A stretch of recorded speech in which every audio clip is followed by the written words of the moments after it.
বৃষ্টি ভেজা এই শহরের রাস্তায় একা দাঁড়িয়ে আছে ছোট্ট একটি ছানা। হলুদ সোয়েটার আর লাল শর্টসের ভেতরেও লুকিয়ে আছে তার নিঃশব্দ অনুভূতি। চারপাশ ভরা কোলাহল, তবুও সে একদম একা। স্বচ্ছ ছাতার নিচে ধীরে ধীরে হরে হাঁটে সে। বৃষ্টির ফোঁটাগুলো যেন সময়কে থামিয়ে দিয়েছে। প্রতিটি ফোঁটার সাথে তার ছোট হৃদয়ে জমে ওঠে না বলা কিছু গল্প।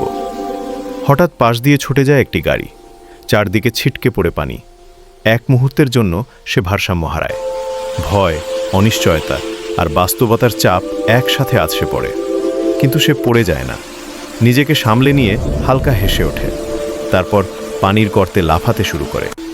বৃষ্টি আর ভয় নয়, বৃষ্টিই এখন তার আনন্দ। আকাশের দিকে তাকিয়ে মুচকি হাসে সে। নরম বৃষ্টি পড়ে মনটা হালকা হয়ে যায়।